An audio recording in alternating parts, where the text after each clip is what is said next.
dame tu cosita, dame tu cosita, ay, dame tu cosita, dame tu cosita, ay, dame tu cosita, dame tu cosita, ay, dame tu.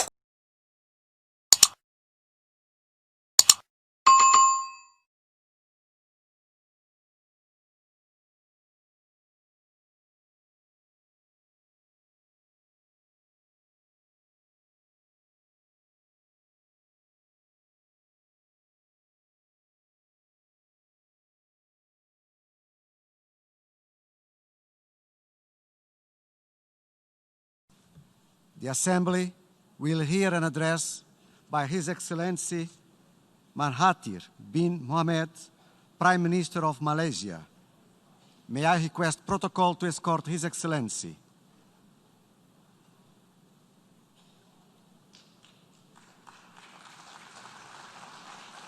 I have great pleasure in welcoming the Prime Minister of Malaysia and invite him to address the General Assembly. Mr. President, Excellencies, ladies and gentlemen, I would like to join the others in congratulating you, Mr. President, on your election as the President of the 74th session of the United Nations General Assembly.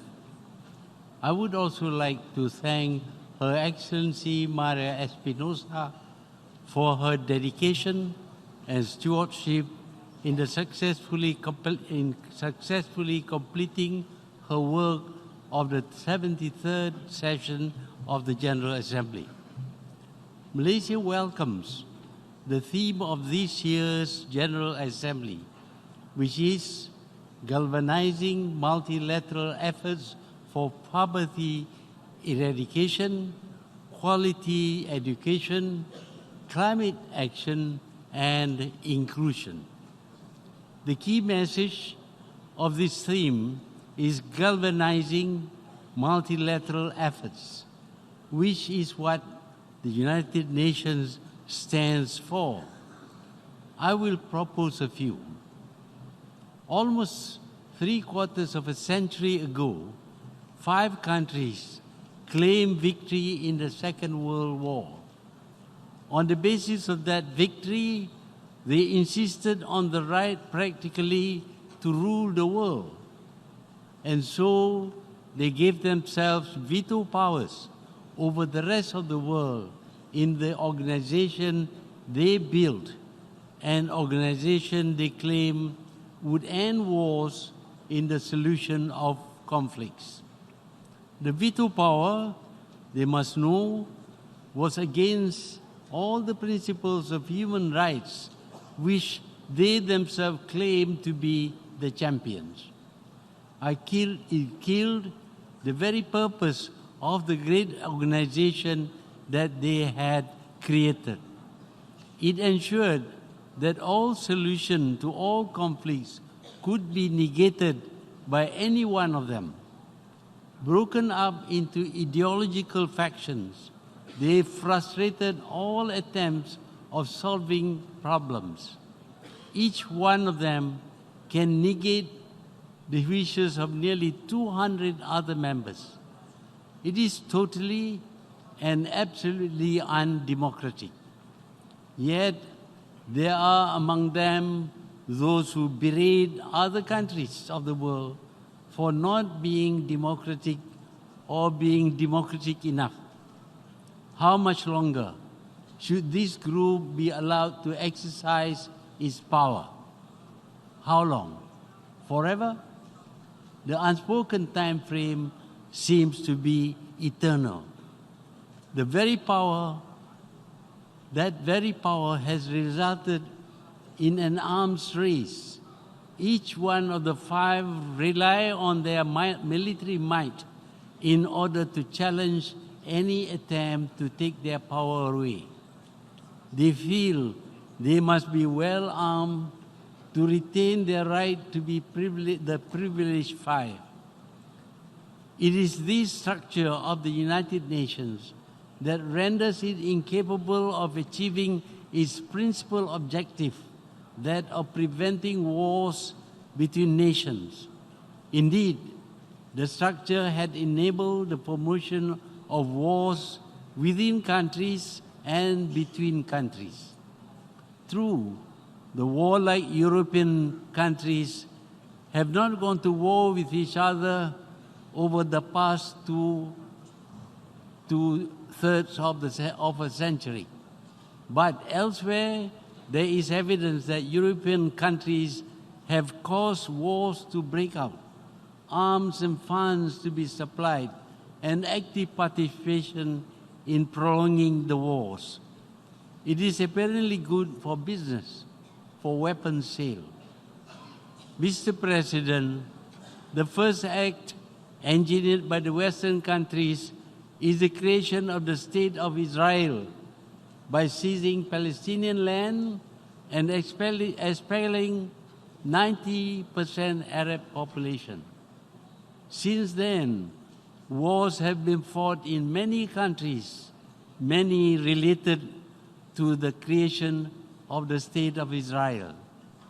And now we have terrorism when there was none before, or at least none on the present scale. Military actions against acts of terrorism will not succeed. We need to identify the cause and remove it, but the great powers refuse to deal with the root cause. They prefer military action and sanctions, and they will continue to fail to stop terrorism. Malaysia accepts the State of Israel as a fait accompli, but it cannot accept the blatant seizure of Palestinian land by Israel for their settlements, as well as the occupation of Jerusalem by Israel. The Palestinians cannot even enter the settlements built on their land. Because of the creation of Israel, there is now enmity towards the Muslims and Islam. Muslims are accused of terrorism, even if they did nothing. Muslim countries have been destabilized through the campaign for democracy and regime change. Muslims everywhere have been oppressed, expelled from their countries, and refused asylum. Thousands have died at sea and in the severe winters of Europe. One cannot deny that in the past there were no massive migration. Now the wars and instability due to regime change have forced them to run away from their countries. I will admit that democracy is a better form of government than dictatorship, but democracy is not the easiest form of government to operate. This is especially so when the adoption is overnight. Time should be allowed for a gradual change to democracy. Indeed, the very countries which promote democracy became democratic over a period of decades, if not centuries.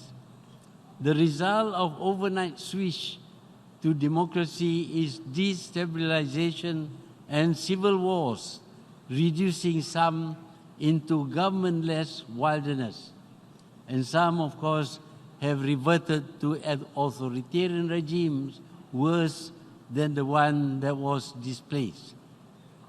Unable to suffer from wars and violence, their people have to migrate. The great democrats talk incessantly about the rule of law, but they are selective. France may break any law and get away scot-free. Thus, Israel can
new investigation is required? And if yes, which countries and bodies should take part in this investigation? Thank you very much. Well, at this moment, we are still not satisfied with identifying who fired the missile. We know the missile is of Russian make, but who fired the missile? That we are not convinced we have evidence enough to say that so and so or that country or this country fired the missile. Because that missile is available to Russia, it's available also to Ukraine, it's also available to the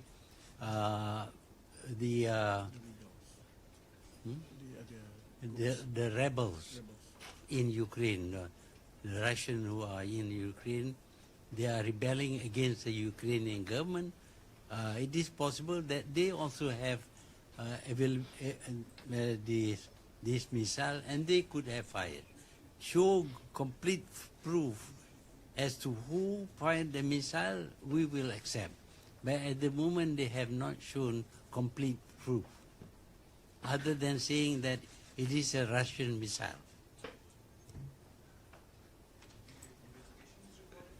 Yeah, they're still doing investigation. We will work with them. Yeah. Yes, sir. Well, it's okay. I don't need the mic. We have been having a series of where you're from. Excuse me, where you're from, sir. Yes. Sorry. My name is Manik Mehta. I'm syndicated, and my question related to the Indo-Pacific. We have had a series of meetings with State Department officials who emphasize the central role played by the ASEAN within the Indo-Pacific.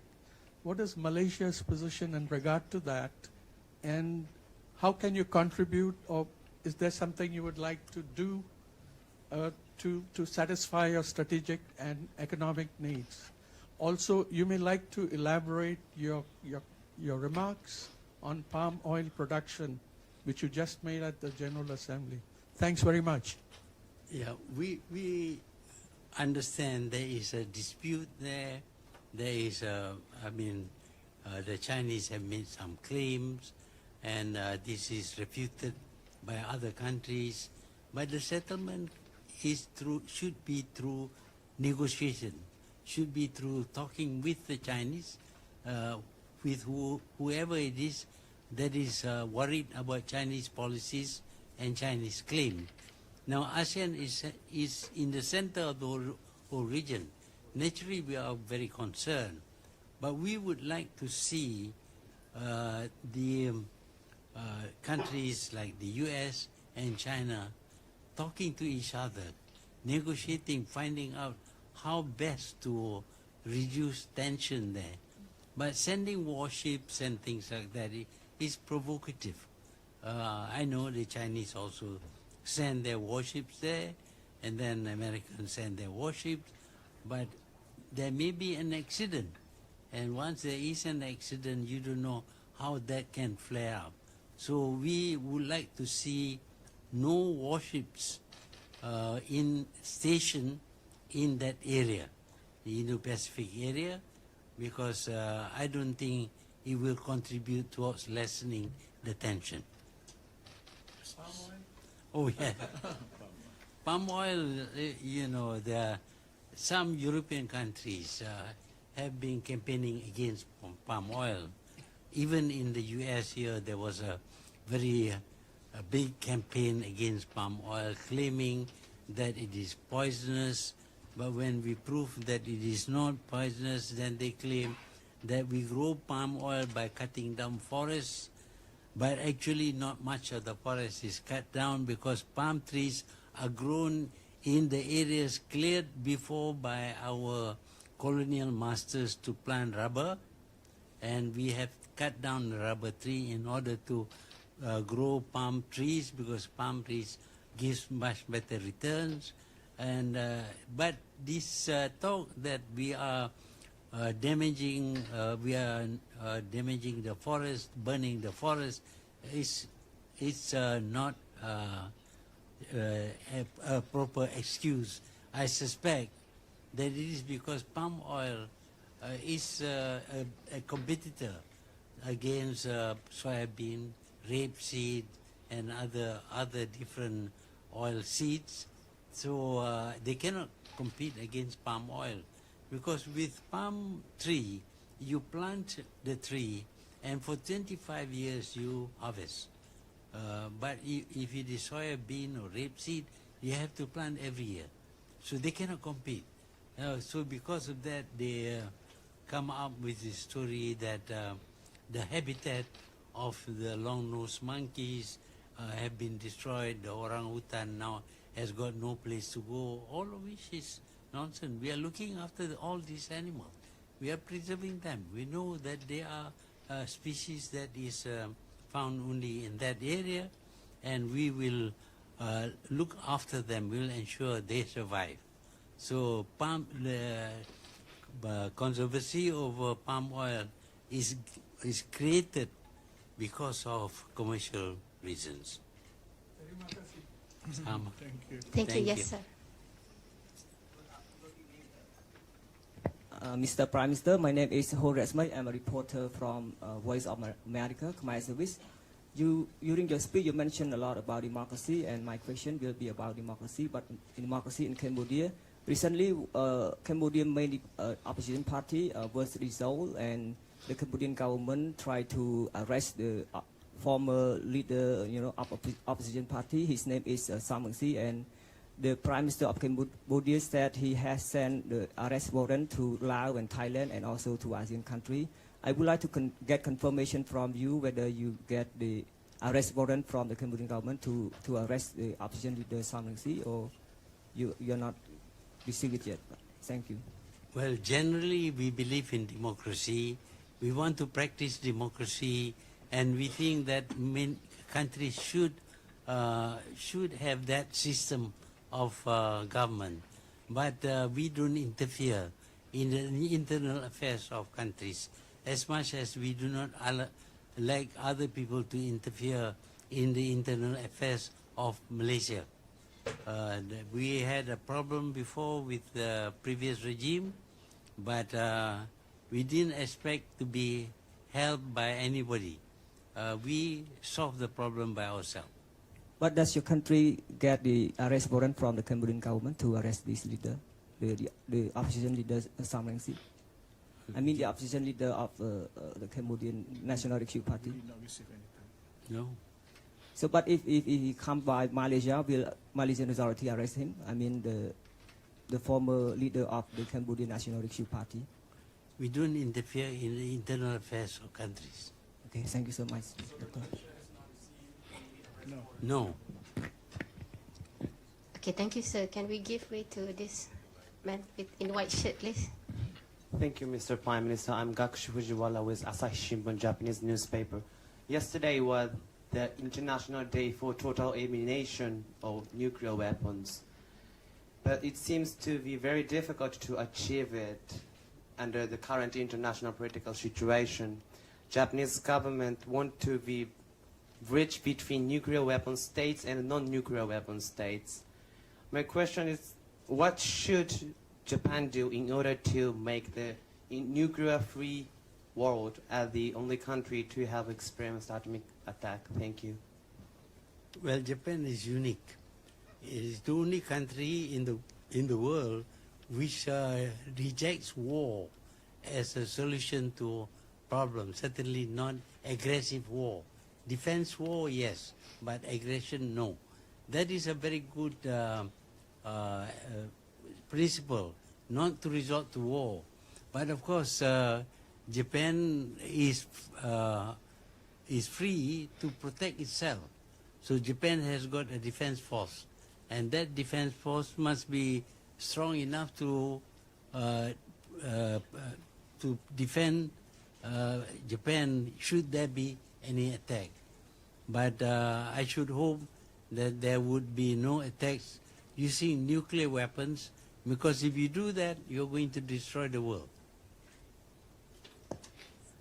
Thank you so much. Thank you, Mr. Prime Minister, for this press briefing. My name is Majid Ghili from Rudao Media Network. In August, you had a meeting with Iranian Foreign Minister, Mr. Zarif, and the issue of the sanctions reportedly came up. How are you going to comply with further U.S. sanction and international sanctions on Iran as a trading partner with Tehran? And also, how is this tension in the Gulf, and especially on the energy market, impacted you in Malaysia? Thank you. Well, we would not like to break our trade relations with Iran. But we are told that if we do business with Iran, we will be punished. And we have a lot of business with many countries, including the U.S.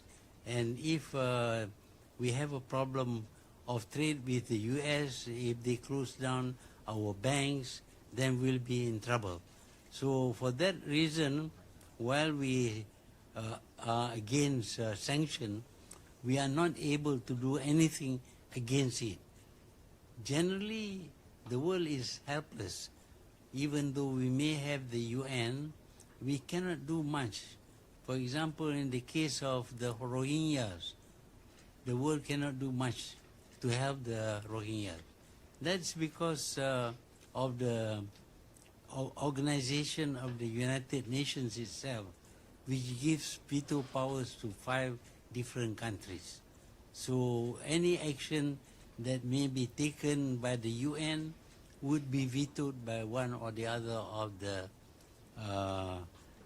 veto powers. The other part of the question is about? About the impact of the tension in the Gulf. Yes, Yeah, we feel that it is wrong to keep on sending battleships, warships into the area. It simply increases the tension.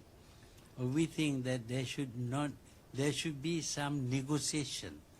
But confrontation, threats of war is not a way to resolve problems with any country, whether it is Iran or whatever.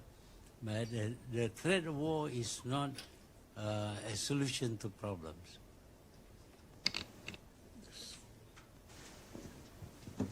Thank you, Prime Minister. I'm Genji Yamaguchi from Kyodo News, Japan. I have 2 questions. The first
She could not see you.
Sayang anak Malaysia, sayang anak Malaysia, sayang anak Malaysia.